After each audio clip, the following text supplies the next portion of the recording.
Thank you for staying with us. Nigeria Professor of Political Economy Pat Utomi has alleged that the former governor of Ogun State Ibikunle Amosun violated a contract he entered with his government. Utomi's comment was in reaction to Amosun's admission that he cancelled the deal with Chinese firm Zhongshan Fengcheng Industrial Investment Co. Limited. According to Pat Utomi in a tweet on his X handle, Amosun's violation of contract terms signed by his predecessor led to seizure of jets from the presidential fleet. Reacting to this, the former governor of Ogun State, Senator Ibikunle Amosun, took a swipe at Professor Pat Utomi over his comment that Zhonghu International Investment, FXE, is not the only victim of contract violation by the Ogun State government under his administration. The former governor also said the snide remarks by Utomi were because he refused to feed his entitlement mentality or honor indecent influence peddling as governor of Ogun State. Recall that a French court recently ordered the seizure of 3 presidential jets belonging to Nigeria over a contract dispute between the Chinese firm and Ogun State government. It has also been reported that one of the jets has been released. But joining us in the studio is legal practitioner and transformational leadership consultant Ahmed Abbas to speak to us on this matter. Good morning. It's good to have you join us. Good morning.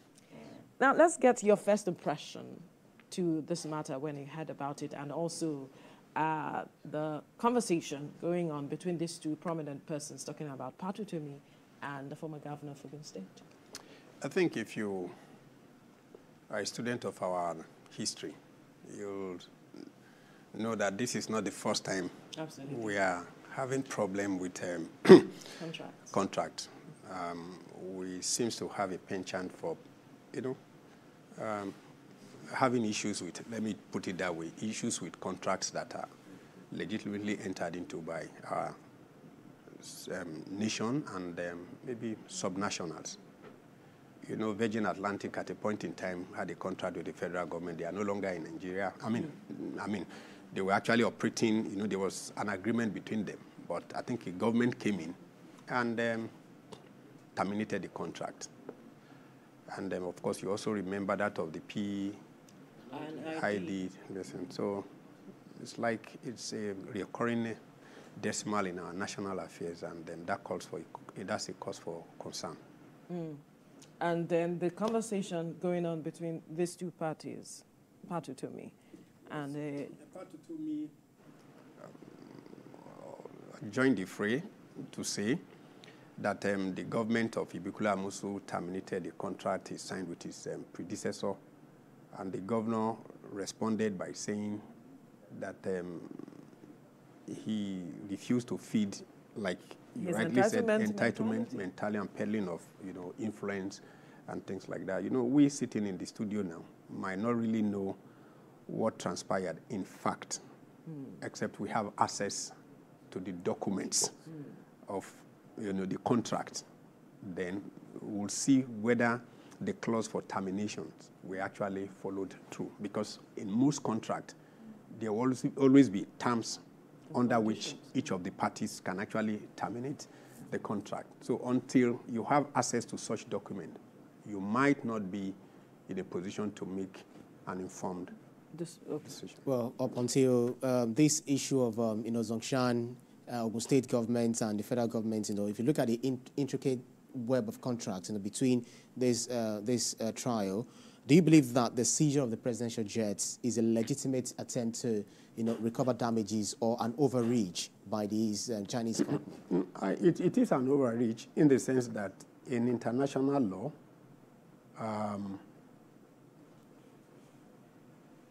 assets that are used by the sovereign in the pursuit of sovereign assignment of duties and responsibilities are usually excluded from being used for the enforcement of either a court order or an arbitral award, except the only exception is if that sovereign waived that right. And that must be included as terms of the contract.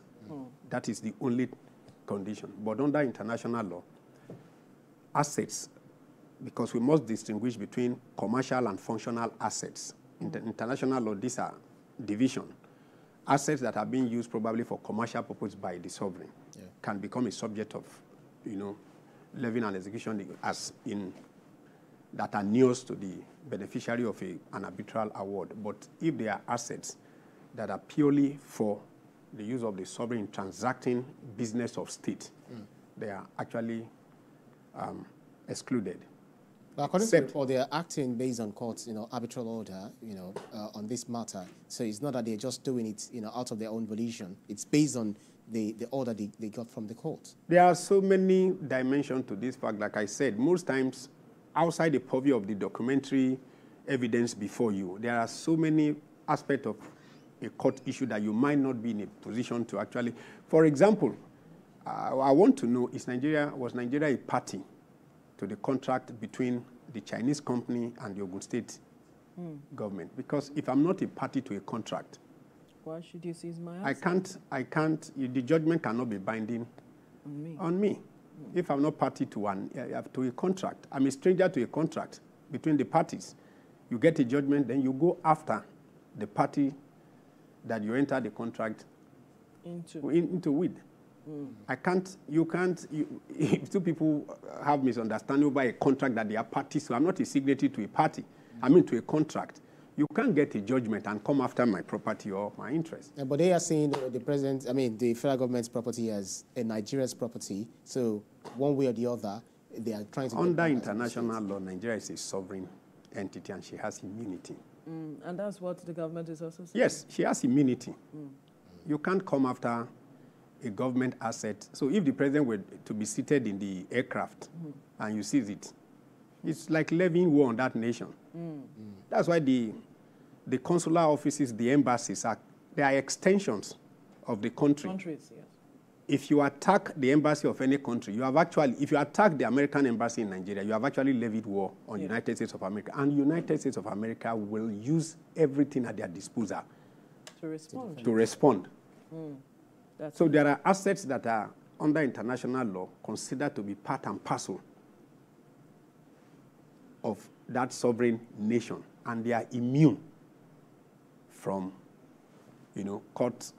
So speaking about response, like you have rightly pointed out, we do not have full details of what it is. Although Nigeria or the federal government has come out to say that Nigeria is a sovereign nation and, you cannot just take up our assets like that. But what kind of response are you expecting from Nigeria? You see, the Ogun State government, with the little snippet of, facts that have been gathered so far, because like I said, the documents, until the documents are before you, reading through them and seeing the judgment, then you will be in a better position to make informed decisions. But now, as it is, the state government and the federal government have been holding meetings with this Chinese company. I learned that one even took place, sometimes in 2020 or 2023 in London, that they spent almost 3 days trying to resolve matters. Because ultimately, in the interest of both parties, it's usually good for parties to sit down and see if they can resolve the matter amicably. The Ogun State government, yes. But even after the arbitral award, because what the government is saying is that award is just too much for the state to bear, considering the consideration that the company has furnished. Because one of the reasons given by the state government for terminating the contract was that the volume of work done was just mere perimeter fencing and things like that, and they just felt it's not commensurate with the arbitral award. And the government, the Ogun State government, is sitting with the assistance of the federal government in trying to resolve the matter amicably, to say, okay, well, we agree probably there was an error somewhere, but we can resolve this matter because it has to do with compensation, monetary compensation. So we can work around the figure So that's exactly what they are trying. But because the Chinese company is saying that the state government, that's the Ogun State government, had benefited or profited from whatever work they said they did there, and so that is why they are insisting on getting. Yes, but there's nothing wrong. But if also in the course of the contract, because in termination of contract there are several reasons why a party to a contract can terminate a contract. If, for example, the rate of work is very slow, federal government does it several times. You award a contract, a road contract to a road construction company that is supposed to have finished this work within maybe 48 months, maybe 6 years down the line, 7 years down the line. They are not showing competence to be able to complete. You can't keep subjecting national interests to the whims and caprices of a company. You simply call them to the table. You do not have the capacity to continue with this job. And I am in a hurry to develop my state or my nation. Then at this point in time, we have to severe this. We quantify what you have spent, pay you, and bring in a new contractor to continue the job. Every contract must have termination clause. Absolutely. So that the other person will not hold you to ransom. Otherwise, if there's no termination clause, it means I can sign a contract with you, pocket the paper, go to sleep and wake up anytime to say, this is when I'm ready. So with the way you're saying it, you actually agree with the decision of the former administration of Ibikunle Amosun, terminating this contract. I preface, our conversation with the fact that I do not have detail. But most times, you see, when people sit in leadership position, you have to empathize with them because you might not know what they are. What has transpired before they got to the point. A state has the right to look at the content of it. Though government is continuum. That's right. Your predecessor could have, signed a contract, but as at the time you took over, so many factors could have crept in, frustrating the contract, crippling the contract, and you look at the benefit or the loss to the state, and you simply come to the conclusion that, it's better for us to sever our relationship. Maybe the people were not demonstrating competence and capacity, or there was no sincerity from beginning. And that is where the issue of competence in entering into international contract comes in. If you see the plethora of cases we've had in the time past, it simply means we need to go back to the drawing board to sit and ensure that we have watertight contractual agreements with international companies. So we must bring competent people on board. It brings me to the question of a statement made by one of the ministers that said that subnationals shouldn't be entering into these kinds of contracts without the Ministry of International Affairs being part of it, so to speak. But what do you make of that? Is it necessary? Yeah, it is. It is because ultimately, if anything goes wrong with whatever any subnational government does, it is the image of Nigeria that is usually and that will be at stake in the global circle. So Nigeria is literally an interested party in what you do outside the shores of this country, because if you look at it, issues of foreign item are usually within the purview of the federal government. But in contract, the subnationals are empowered to enter into contract for the benefit of their state. But it must be under the watch of the federal government, the Ministry of Internal and Justice Ministry. The Attorney General of the Federation should be part of it. Yeah, that's what I'm saying. In conjunction with the state, so that they would bring their manpower together to peruse line by line the terms of the contract to ensure that the sovereignty of Nigeria, the territorial integrity of Nigeria, is not violated or breached in the course of entering into those contracts. It's very, very, very, in a federating state where the issue of foreign relations are under the purview of the federal government. It is just decent and moral that such subnationals should bring it to the attention of the state government. We want to enter into contract with these companies, and they bring their manpower. The Minister of Justice of the Attorney General's office, Ogun State, the Attorney General's of Federation, they sit down and make sure they have a watertight contractual agreement with international parties, because whether you like it or not, it is the image of Nigeria at the end of the day. It is the federal government that is being dragged now. Right. Yes. It is the federal government that is being dragged now. And the federal government is going to spend resources, manpower, hours, and all the rest of it in trying to rescue itself and Ogun State from this. But if we had that kind of, watertight, symbiotic working partnership from inception, I'm sure that it speaks to the capacity of our institutions. Yes, for it to be a recurring decimal, it simply means we need to go back and admit that we need a very competent, desk that handles international transactions. Bring your best, yes, bring the best head. We have them all over Nigeria, whether they are whether they are from the east, whether they are from the north or west, wherever they are coming from. Bring them and let them assist you. Especially the legal profession should really, apart from the office of the Attorney General, they should involve very competent senior members of the Nigerian Bar Association who are international law, international trade experts to consult for them when they are entering into such.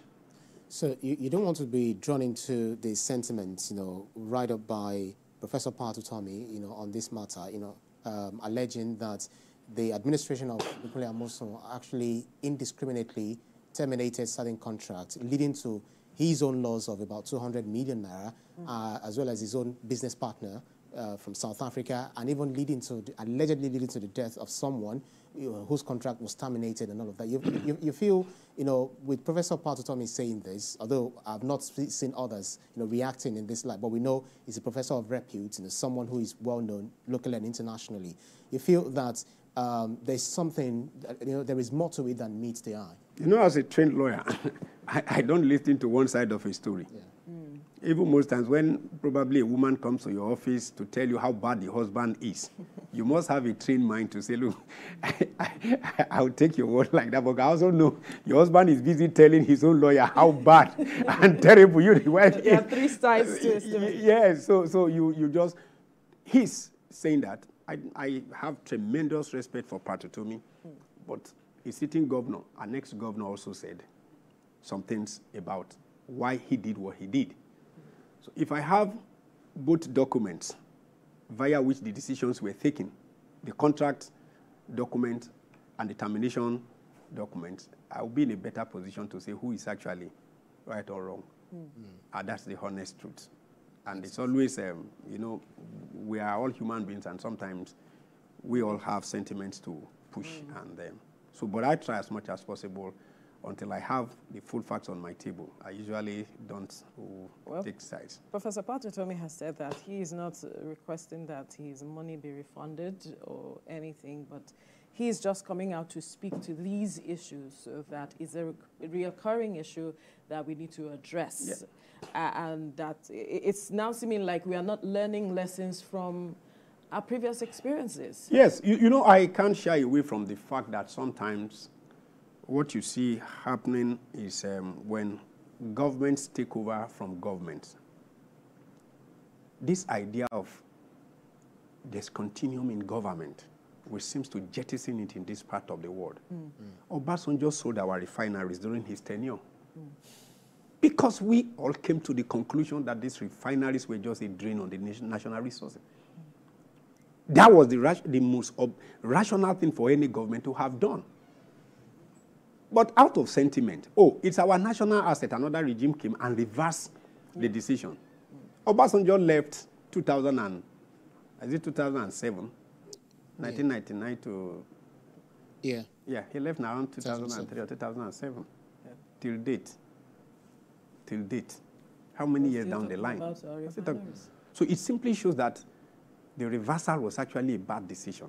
The reversal was not based on sound economic decision. It was purely political.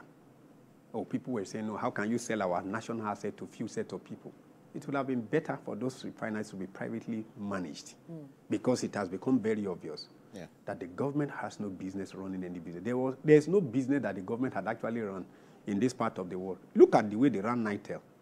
Even when they gave NITEL free license to operate, you know, the pain they've inflicted on the people for so long, did not even allow people to give NITEL an opportunity. They ran away, even when NITEL was literally trying to dash people a SIM card and all the rest of it. But the pain that they have inflicted on people was so much. And so that should have taught us a lesson. I'm sure that the refineries would have been working now if they had given it to these entrepreneurs, the Otedolas and the Dangotes that bought it then. I'm sure that we would have functional refinery before the Dangote one is coming on stream. So there's always a problem of government coming in due to political differences and all the rest of them. They reverse decision without actually looking at the implication. And the benefit. But just to score cheap political points, most times they take those decisions and it doesn't augur well for any society, for any nation, for any state. We must be matured. Yes, yes, that's just it. We must be matured enough to know, look, we can belong to two different political camps. When I take over from you, I inherit both the asset and the liability. And government is a continuum in the benefit of the society. So you must be very objective. Look at what has been done by your predecessor. If there is, for example, if I have any reason to doubt the genuinity, the authenticity of a contract, you still have the opportunity of calling your predecessor. He's still alive. Sit down with him and say, look, I'm having a problem with this contract. Give me an insight as to how we got here. And you did, so that even if you are terminating the contract, both of you will be speaking on the same page, be on the same page to say, yes, as at the time we entered into the contract, we had a clear-cut vision of what we wanted. But along the line, the other party has derailed and breached most of the fundamental terms of the contract, and therefore the state has a right. That's why I said every contract will always have a termination clause. Absolutely. So once you breach it, whether it's either minor breach that does not affect the content of the contract, or it's material breach, which is, you know, you fulfill it, but there's just, or fundamental, which is, you know, that the contract itself did not even take off from inception, or that the fundamental essence of why you entered the contract was actually not fulfilled. You have a right. It sounds so good, you know, you're saying that another party comes in, another administration comes in, different from the party that left power, you know, seeking advice from the previous administration. But all we see is politics. But we know one thing is stagnant: the government office, the ministries are always stagnant. You know, but you know, appointments and all of that. So I see that as a mirage, you know, of that happening. You know, a government of another party, even in the same party, you see them trading blames and all of that. Do you think, how do we institutionalize that? It is a political immaturity, and we need to grow out of this do-or-die politics. You see, I do tell people, in your lifetime, before you were born, there will be problem, societal problem. While in office, there will be problems. And after you are gone, not even after you have left the office, after your death, societal problem will still continue. That's why those who invented democracy came to the conclusion, you can't solve an entire society's problem in your lifetime, even if you are given 100 years time. You can't. You can't. So long as we have human beings, problems will keep cropping. That's why the founders of democracy got to a point in the evolution of democracy and said, look, let's not deceive ourselves. One man cannot solve a society's problem. We have to limit your term. At a point in time, even Nigeria had to adopt that policy to say a bank manager should not spend more than 10 years in the bank, because you can't live there perpetually. Serve your 10 years, live, and let other people bring a fresh idea, fresh perspective. Okay, you just imagine a situation where a footballer is allowed to play until he dies. We have terminal date in employment, where we believe that your productivity has started dwindling. The only way a football team win laurel is they keep injecting fresh blood, new blood. That's how democracy is all about. Give you 8 years. Experiment with the best ideas you have. And after that, exit and go back to wherever you are coming from, like they do in America. Barack Obama is back to his lecturing job. The cowboy George Bush is back to his oil and gas business. It's a place where you come and serve, experiment with the best idea that you have in helping to leapfrog the society to the next level. You simply come, look at the problems you inherited, and the ones that if you solve will help the society to leapfrog to the next level. That is what democracy is supposed to be.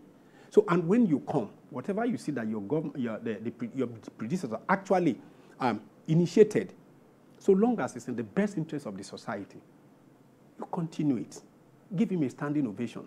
If there are ones that are wrong, you can come back, call him, and let us see how we remedy the situation.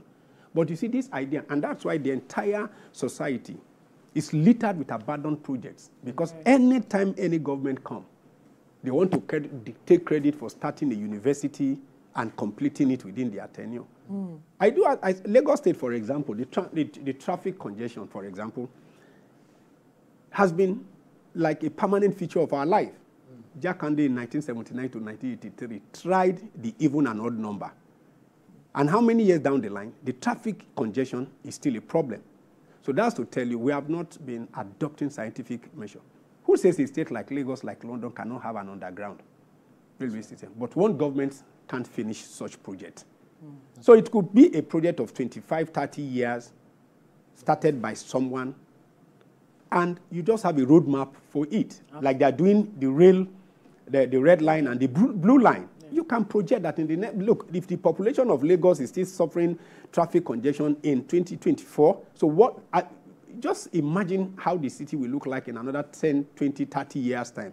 So you must have governments that are visionary, forward-thinking, to say, look, we can begin to think of an underground system, but one government can't finish it. Because if you look at the cost implication of that, but you can break it into phases. That as each government, you draw a Bible, a roadmap, and hand it over for each government to keep following as part of the master plan of Lagos, so that, if you see the way the underground system works in London, sometimes when you see people coming out like ants out of there, but you can imagine if it was just a surface transport system, that place would have been a hell to live in. That's right. So that's what leadership is all about. You conceptualize. Now, let me just tell you, J.F. Kennedy, when he was alive, actually called the American society a nation and said, look, if indeed America is a great nation, let us send a man to the moon and bring the man back safely to Earth. He wasn't a scientist, but he felt the pulse of his people, that these people are brimming with crazy ideas. He set an objective. And they sat down and looked at what will it take to break into the moon and bring the man safely. They came to the conclusion that they needed to break 18 obstacles, which traverse law, review, finance, physiotherapy, medicine, nutrition, space building, engineering, computing, and all the rest of them. What they did was they went into the society to look for the best brain in those 18 areas and brought them together as a team and said, we have a mandate. Send a man to the moon and bring the man safely. But the beauty of that story is that the man that pointed them to the moon never saw the realization of the dream. He died before they landed the man on the moon. That's what greatness is all about, continuing in government. Now people are going to the moon. And the whole ICT revolution that we're enjoying today was because we went to the moon, the possibility of satellites and all the rest of them. But somebody pointed, we didn't even see the realization of that dream. The government came and continued what he started. And that is what government ought to be. And that is the change we need in our democracy as it is. Absolutely. Continuum of whatever